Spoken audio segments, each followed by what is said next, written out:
Muchas gracias por esta invitación, muchas gracias por estar aquí. Sé que ha sido un día largo, pero un día interesante. He venido dándole seguimiento a la conferencia en redes y me parece que ha sido una conferencia, como todas las que organiza Forbes, interesante, creativa, que nos va a dejar muchos elementos para pensar hoy y hacia adelante. En la presentación, y me parece que es importante así empezar, para poder ver a dónde queremos ir, tiene mucho sentido que tengamos alguna idea clara de dónde estamos, de qué es lo que hemos atravesado de manera reciente, de cuáles son nuestros retos, sí, pero de cuál es la circunstancia desde la cual la enfrentamos. Dicen que el que no conoce su historia está condenado a repetirla.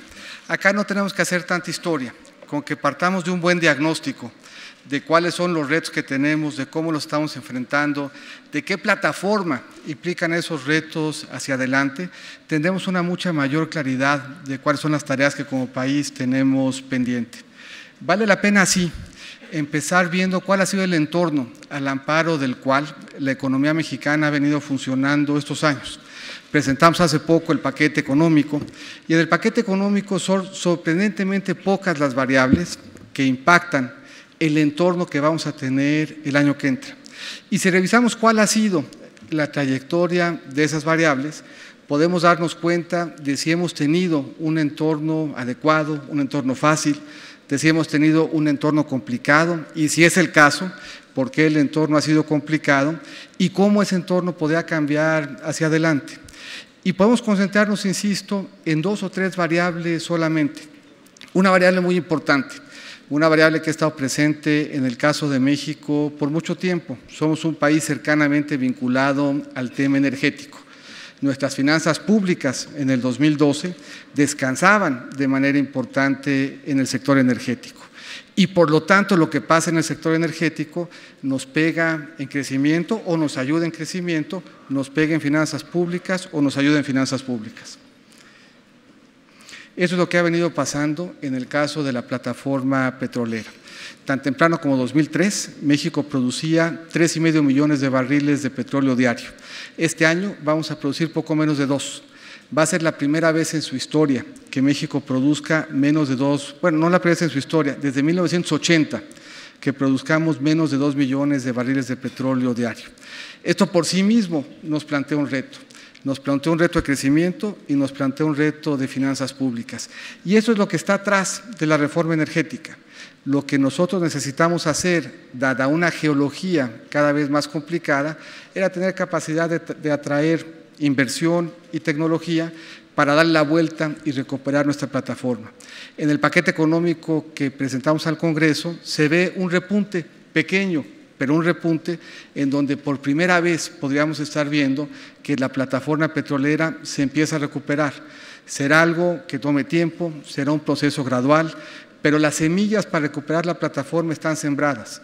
Los compromisos de inversión se han venido haciendo y se han venido haciendo con éxito. Pero el hecho concreto es que en estos últimos años y en esta administración en lo particular hemos tenido que enfrentar un entorno geológico que se tradujo en una plataforma que no nos ha ayudado. No nos ha ayudado la plataforma y tampoco nos ha ayudado el precio. Si vemos cómo estaba el precio, la última vez que yo fui secretario de Hacienda, a mí me tocó un precio de $102 en promedio de la mezcla mexicana. El año pasado, en febrero, el precio de la mezcla era de $18.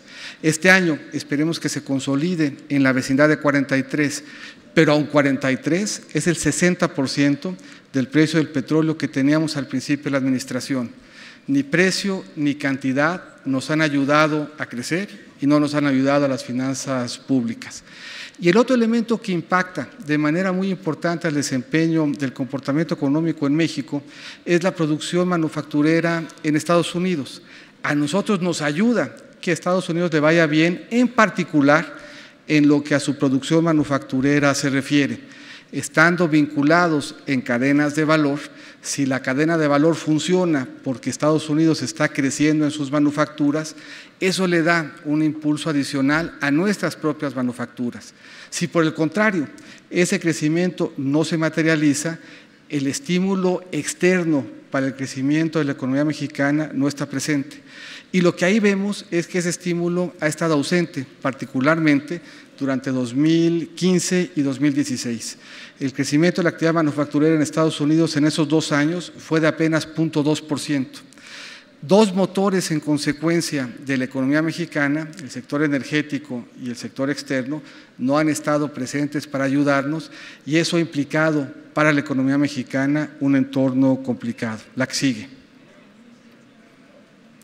Si sumamos a este entorno complicado, o más bien si vemos cómo este entorno complicado se ha reflejado en algunas de nuestras variables, ahí está el tipo de cambio y el precio del petróleo. Es un choque que sabemos cómo funciona en la economía mexicana. Cuando baja el precio del petróleo se deprecia el tipo de cambio, cuando sube el precio del petróleo se aprecia el tipo de cambio. Ahí se ve la magnitud de la caída del precio del petróleo y se aprecia el ajuste en el tipo de cambio que lo acompañó. Hasta ahí, hasta mayo de 2012, el ajuste importante, el choque relevante, las variables se movían como estábamos acostumbradas a que se movieran. Pero a partir de mayo, México enfrenta un segundo choque, un choque de incertidumbre que tenía que ver con el proceso electoral en los Estados Unidos. Y ahí las variables empiezan a tener un comportamiento distinto. Se aprecia una recuperación y una estabilización en el precio del petróleo y, sin embargo, el tipo de cambio se sigue depreciando y alcanza su nivel máximo hacia mediados del mes de enero. Sumamos entonces al choque real de lo que pasaba en nuestro mercado energético el choque de incertidumbre del cambio en la administración en Estados Unidos y los dos se reflejaban en nuestras variables, notablemente en el tipo de cambio. ¿Qué ha pasado este año en los meses recientes?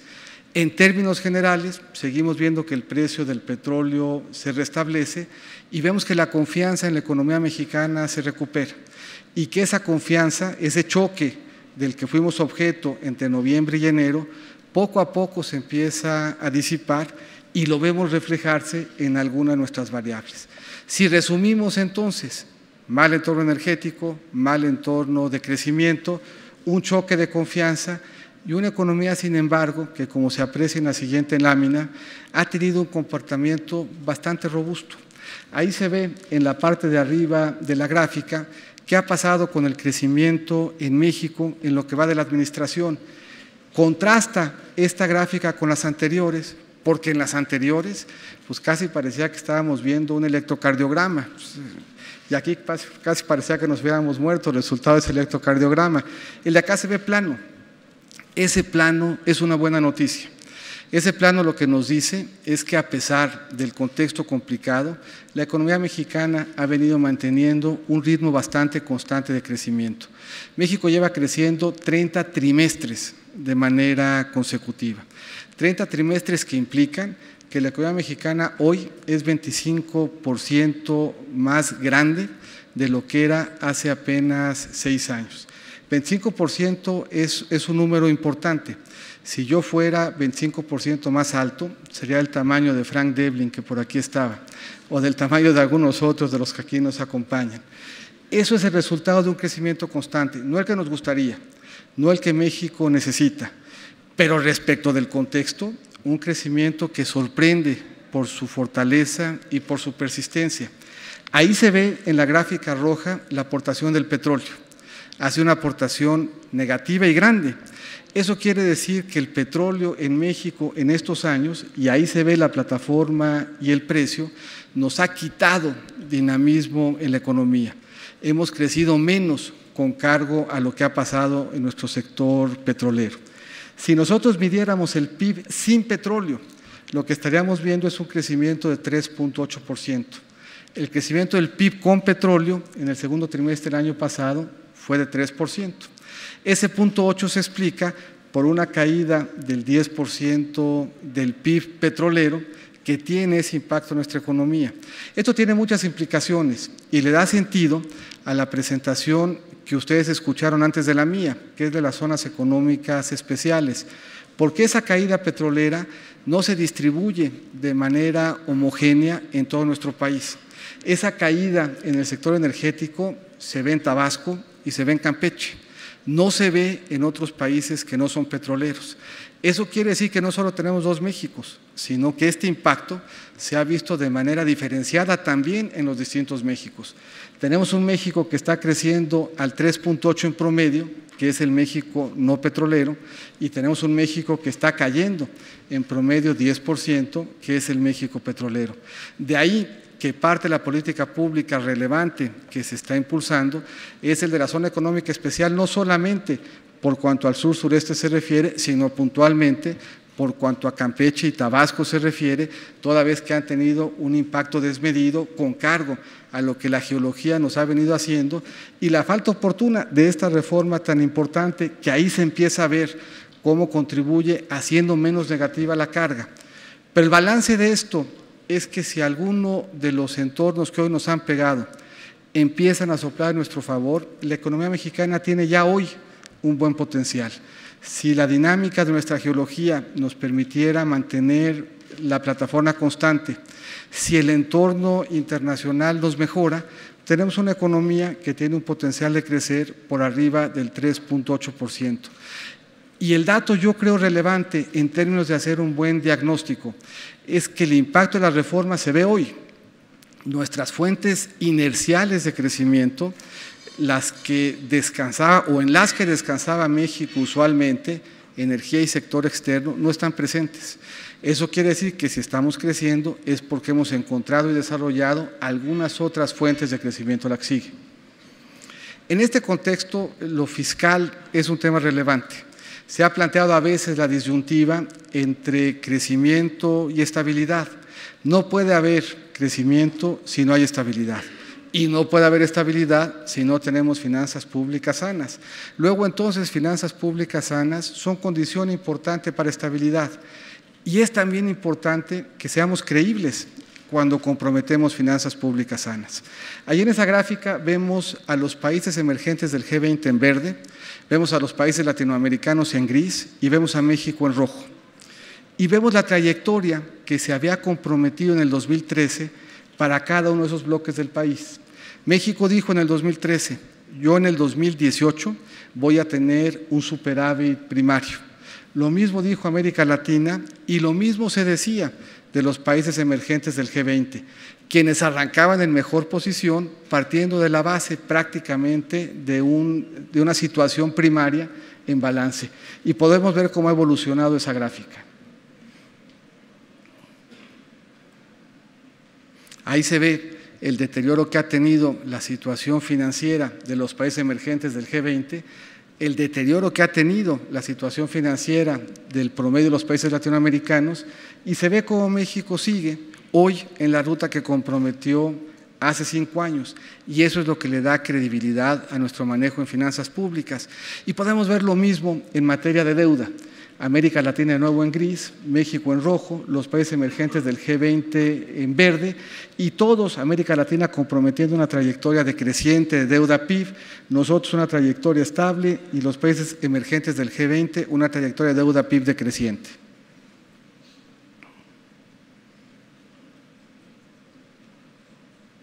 Y ahí se vuelve a apreciar el espejo de la primera lámina. Conforme América Latina y los países del G20 empiezan a tener déficits primarios cada vez más altos, empiezan a acumular una deuda como porcentaje del PIB cada vez más alta también. Y de esos 3 conjuntos de países, el que preserva, el que hoy tiene una trayectoria de deuda PIB decreciente es México. Y está comprometida hacia mantenerlo en el paquete económico que mandamos al Congreso. Un paquete que manda 3 señales, una de estabilidad, una de certidumbre y que preserva dentro de las dificultades que implica ese proceso de consolidación fiscal una arista social importante, la que sigue.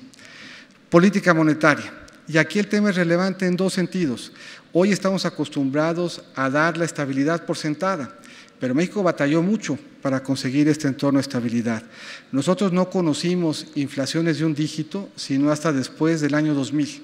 Si nos regresamos, la conocieron nuestros abuelos, pero ya nosotros, pues nos tocó esa trayectoria inflacionaria, una trayectoria inflacionaria que de los 70s a finales de los 1990s nos implicó tasas de inflación superiores a 2 dígitos.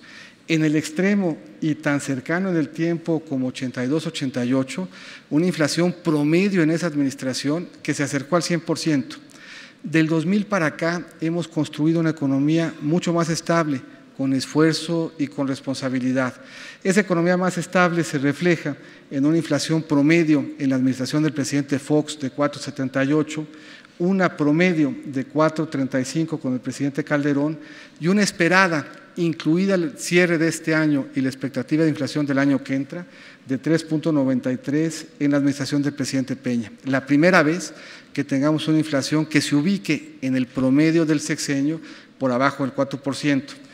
Y la gráfica azul lo que refleja, que es desde el punto de vista de política monetaria lo más importante, es cuáles son nuestras expectativas de inflación. Si nos regresamos tantito en esa gráfica, si le preguntamos a los analistas ahí en agosto del 2008, ¿cuál es la inflación que esperan se dé en promedio en México en los siguientes 5 a 8 años? Y así nos vamos moviendo en el tiempo. Lo que vemos es que de manera permanente, desde agosto para acá, lo que los analistas esperan de la inflación es que se ubique con esa trayectoria. Eso quiere decir que podemos ver fluctuaciones en la inflación de corto plazo, que nos pueden tocar trimestres, meses, quincenas, en donde suba la papa, el jitomate o la cebolla, que podemos tener ajustes en el precio relativo vinculados a episodios como los choques de confianza que hemos experimentado en esta administración. Pero en términos generales, lo que tenemos hoy en México como un valor es una política monetaria que ancla las expectativas de inflación de mediano plazo. Del 2008 a la fecha, nadie tiene duda que la situación estructural de México es una situación estable, por lo que hoy sumamos finanzas públicas que dan certeza con política monetaria que ancla nuestras expectativas de inflación. ¿Cuáles son las perspectivas hacia adelante en términos del cierre del sexenio y un poco más allá? Primero, tenemos en general mejores perspectivas de crecimiento y de inclusión. Segundo, tenemos la oportunidad de actualizar el Tratado de Libre Comercio. Y tercero, las reformas estructurales nos dan en su implementación una mejor plataforma de crecimiento y mayor posibilidad de atraer inversión. ¿Cómo se veía el país a principios de año? Los analistas pensaban que en el 2017 creceríamos 1,6%. Hoy los analistas piensan que este año vamos a crecer 2,2%, una mejora importante en términos del choque de confianza que experimentamos. Los analistas pensaban en enero que en el 2018 creceríamos 2,2% y hoy piensan que creceremos 2,4%. Esto es, hay un consenso entre los analistas de que el desempeño de nuestra economía será mejor en el 17 y en el 18 de lo que se esperaba al principio del año. Y esta mejor perspectiva está anclada en una economía bastante bien balanceada. Y podemos ver la misma historia que hemos visto en el sexenio en los mismos 3 actos. Un arranque del sexenio en donde mercado interno y mercado externo nos ayudó, en donde teníamos buenas ventas de minoristas y buenas exportaciones totales. Una segunda parte del sexenio en donde el consumo interno se convierte en el principal motor y el mercado internacional nos deja de dar aliento, creciendo las ventas internas y cayendo las exportaciones. Y finalmente el contexto que tenemos hoy, un sector externo que repunta y aporta mejores elementos de crecimiento y un mercado interno que, si bien se ha desacelerado en el margen, tiene un mucho mejor desempeño que el que teníamos tan solo al principio de la administración.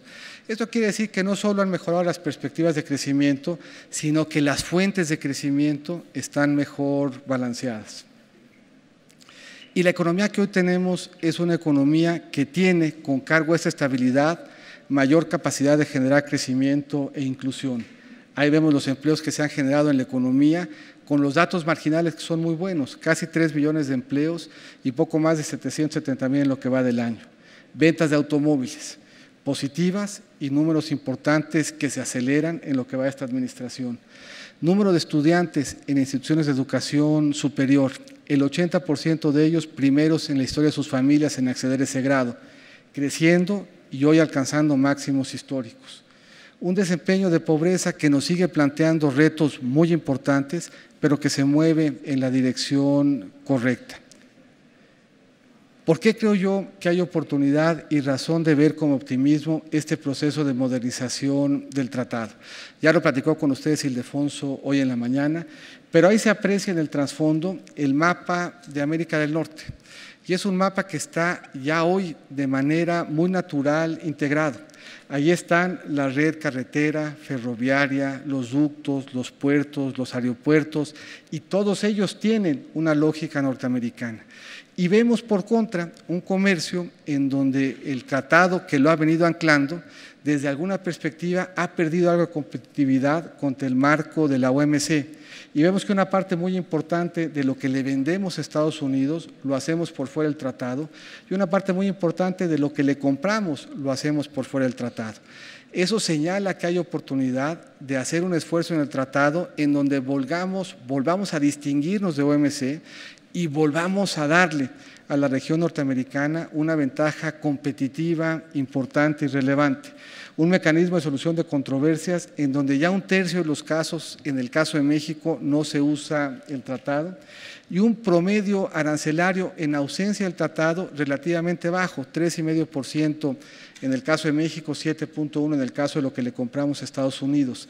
Pone esto de relieve que el esfuerzo que estamos haciendo tiene áreas de oportunidad importantes. Hoy el tratado se parece mucho al marco de la OMC. Si logramos una negociación virtuosa y Norteamérica vuelve a ser parte de lo que introduzca modernidad, nuevo lenguaje y nuevas prácticas a la relación comercial, habremos aprovechado una buena oportunidad entre los tres países.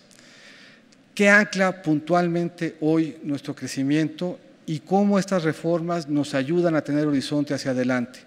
La inversión anclada en la reforma energética suma 80 billones de dólares y esperamos 20 millones más de compromisos antes de que termine la administración. Todos entendemos la importancia de la reforma educativa en el hecho de que pone a los mejores maestros frente a los alumnos, pero ya hoy la reforma educativa tiene un impacto muy importante, que se ve en lo que hemos invertido en mejorar la infraestructura educativa, que se ve en el hecho de que 8 de cada 10 estudiantes en nuestras instituciones de educación superior son los primeros en la historia de su familia en alcanzar ese grado. El 80% de ellos, cuando se gradúan, encuentran un empleo en el sector que habían escogido. 3 de cada 10 reciben una beca para acompañar sus estudios y poderlos terminar. La reforma laboral nos ha dado casi 3 millones de empleos formales, 550,000 hasta julio, 120,000 más en agosto. La reforma fiscal nos permitió hacerle frente a ese choque que vimos en el sector petrolero. Perdimos 5 puntos de ingresos en nuestras finanzas públicas. Si nos regresamos a nuestra historia, a un episodio similar, una caída de esa magnitud en los ingresos petroleros hubieran tenido un gran impacto en nuestras finanzas públicas. Hoy la combinación de la reforma financiera con la digitalización de la economía nos ha permitido enfrentarla con éxito. En materia financiera, cada vez más crédito y en mejores condiciones a empresas, a familias y para adquirir vivienda. Y lo que hemos visto este año es un incremento muy importante en la tasa de referencia del Banco de México y un incremento mucho menos importante en las tasas que están enfrentando quienes hoy se benefician del crédito. La reforma de telecomunicaciones nos da un espacio importante de competitividad y de inversión. Tan solo el despliegue de la red compartida traerá consigo una inversión de poco más de 8 billones de dólares. De nuevo, entonces, hemos cambiado la estructura de la economía y la hemos cambiado para bien. ¿Qué se puede esperar de nosotros hacia el cierre de la administración?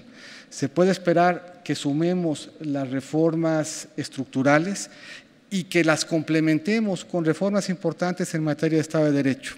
Es un tema en donde la arquitectura la estamos cambiando, pero no la hemos logrado consolidar.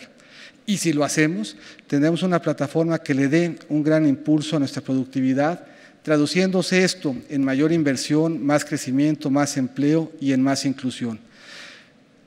De aquí a que cerremos la administración anclada en el paquete económico que mandamos, debiera de esperarse de nosotros, primero, responsabilidad y coherencia en nuestra política macroeconómica. Segundo, un impulso a la inversión y una buena instrumentación de las reformas estructurales. Y tercero, transparencia presupuestaria y Estado de Derecho. ¿Y qué sugiero yo hacia adelante? Justamente aprovechando lo que hemos hecho en los 3 casos, lo que debiéramos de hacer a mi juicio hacia adelante es empezar ahora por consolidar el tema del Estado de Derecho, después por seguir profundizando las reformas estructurales y tercero, no perder y dar por sentado la estabilidad económica que hemos venido logrando. Pues muchas gracias y muy buenas tardes.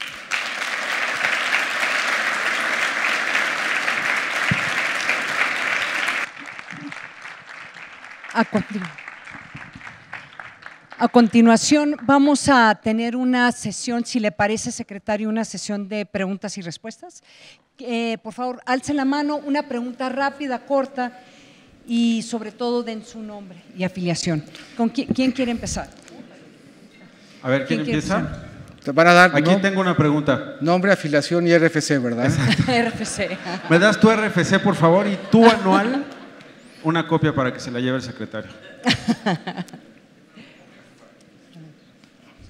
Bueno, si no, grítala, hermano, por favor. Pues sí.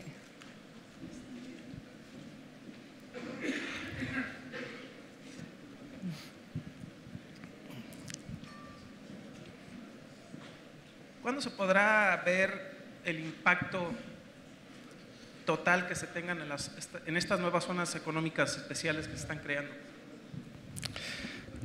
Yo creo que va a ir tomando tiempo porque implicó primero un cambio en el paradigma. La verdad es que por mucho tiempo se había reconocido que en México habían 2 realidades y que la segunda de las realidades para poderla superar implicaba una modificación en el entorno, sobre todo el sur-sureste, para que pudiera tener mayor capacidad de atraer infraestructura.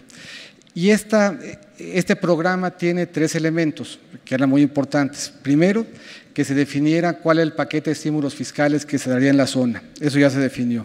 Segundo, que adquiriéramos el predio, alrededor del cual las empresas que se establecieran tendrían la posibilidad del beneficio de esos estímulos fiscales. Eso habremos de consolidarlo antes de que termine el año y en algunos casos de algunos estados ya lo terminamos. Tercero, anclado en ese predio, la definición de un perímetro para que no estuviera limitada el beneficio de la zona económica al predio federal, sino que pudiera darse alrededor de un perímetro en el que participaran también privados. Lo que tendremos antes de que termine el año es el marco de estímulos federales y locales. Tendremos predios libres de conflictividad y con un entorno seguro. Tendremos además definido el perímetro alrededor del predio, por lo que debiéramos de tener las zonas plenamente constituidas en sus 3 dimensiones y funcionando antes de que termine el año.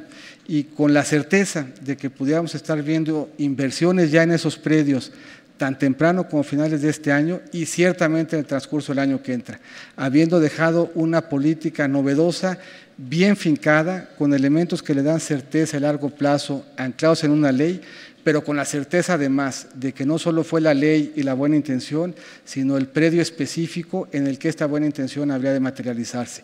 Yo esperaría, y aquí está Gerardo Gutiérrez Candiani, que no me echo cara de que no es el caso, de que termináramos el año y sin duda la administración con las zonas económicas especiales funcionando y detonando con ellas inversión y empleo en una región que mucho lo requiere. Muchas gracias. Mi nombre es Agustín Torres y soy productor de bolsas de plástico. Gracias, gracias Agustín. Otra pregunta. Aquí enfrente. Joana Mariana. Señor secretario, ¿cómo nos afectará temblores, huracanes, etcétera, en la economía del país? 2 elementos. Uno primero, y qué bueno que se hace la pregunta porque me permite reiterar lo que el presidente ha venido diciendo. Más allá de la afectación macro y de la afectación en finanzas públicas de la que ahorita hablo, sin duda un fenómeno como el terremoto o una contingencia natural afecta vidas y patrimonio de quien lo sufre. Y es una afectación real, es una afectación que nos preocupa y es una afectación en donde hemos visto, como siempre, un gran despliegue de generosidad y de solidaridad de la comunidad, de los vecinos y de los mexicanos en beneficio de quien ha sido afectado. invitación que el presidente ha reiterado y que, dada la magnitud de los sismos y lo disperso de sus efectos, el hecho de que concurran para ayudarnos en la reconstrucción el sector social y privado habrá de ser de gran importancia. Desde el punto de vista de finanzas públicas, hemos construido un buen andamiaje bastante moderno para hacerle frente a estas contingencias. Es un andamiaje que descansa en recursos presupuestales, notable de manera destacada el Fonden, que descansa en la utilización de seguros, mucha de la infraestructura federal, escuelas, hospitales, carreteras, incluso parte de nuestro patrimonio cultural está asegurado. Tenemos una cobertura de exceso de pérdida que nos permite hacer frente a lo que rebasa la previsión presupuestal con ciertos límites. Tenemos emitido un bono catastrófico y por lo tanto somos de los pocos países del mundo que administra el riesgo de estas contingencias con lo presupuestal, con el sector asegurador y dentro del mercado de deuda, por lo que es previsible que esta afectación importante como lo es no tenga un impacto de imbalance en finanzas públicas. Y desde el punto de vista de crecimiento, sin duda, el impacto será localizado y se superará más pronto mientras más capaces seamos de encabezar la reconstrucción y de regresar la capacidad de comunicarse y de tener actividad económica a la zona, y si lo hacemos rápido, en conjunto y aprovechando solidaridad y generosidad, lo podremos hacer de mucha mejor manera. Gracias. Tenemos una pregunta más allá atrás. Buenas tardes. Ana Raptis, yo soy inversionista y consultora. Es cierto que el gobierno ha logrado cosas impresionantes con las reformas.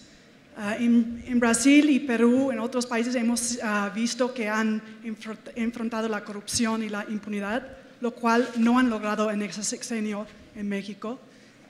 ¿Cómo ves que podemos mejorar la situación con la impunidad y corrupción en México? Mira, yo lo matizaría y diría algunas cosas de presente y de futuro. Y lo matizaría en el siguiente sentido. Yo creo que como nunca hoy en México estamos viendo actores políticos relevantes enfrentar procesos jurisdiccionales. Hoy hay cuando menos 8 gobernadores que están enfrentando procesos jurisdiccionales, lo que es muy lamentable y yo creo además no es reflejo de la clase política, de su compromiso y de la forma como en México se hace gobierno. En México tenemos muchos años ya de gobiernos plurales y muchos años ya de construir consensos y de hacer política anteponiendo los intereses del país por delante de los partidarios. Y desafortunadamente, cuando vemos casos de abusos o de corrupción, esos casos manchan la imagen del servidor público y del servicio público. Pero hoy como nunca, esos actores están enfrentando todos procesos jurisdiccionales con distintos grados de avance. Y hemos seguido avanzando en tratar de generar un entorno en donde el combate a la impunidad no sea discrecional y que no dependa de la voluntad política, sino que sea estructural y que dependa más bien de una circunstancia arquitectónica. Y esos cambios que se han venido dando van a tomar tiempo. Hoy tenemos por primera vez un sistema jurisdiccional que descansa en oralidad y que por lo tanto es público y al que se le puede dar seguimiento. Tenemos leyes de transparencia que abarcan no solamente al gobierno federal, sino a los estatales y municipales, sindicatos y partidos. Y tenemos un proceso de construcción de un sistema anticorrupción que sin duda nos va a ayudar en la medida en que lo vayamos madurando. Pero hemos hecho otras cosas que nos han ayudado y eso tiene que ver con todo el proceso de la digitalización de la economía. El entorno más conducivo, más conducente a la corrupción y a la impunidad es el manejo del efectivo. Mientras más difícil hagamos el manejo del efectivo, menos espacios de opacidad vamos a encontrar y más dificultades para el uso del efectivo vamos a poner. Eso lo estamos haciendo desde hoy y quisiéramos terminar la administración con una economía mucho más incluyente, con un sistema financiero que tenga una mayor participación, con operaciones que sean mucho más trazables para que el efectivo no ayude a esconder la transaccionalidad. Y lo que hemos visto es que cuando usamos a la economía digital, la posibilidad que tenemos de abatir corrupción e impunidad es mucho mayor. Todos estos casos de los que hemos platicado descansan en el uso de la economía digital, en el uso y en la información de los sistemas de administración tributaria y de inteligencia financiera para generar los procesos de los que he venido platicando. En eso habremos de perseverar para que sea estructural y plena la convicción del combate a la corrupción y no algo que dependa de modas o de temas estrictamente políticos.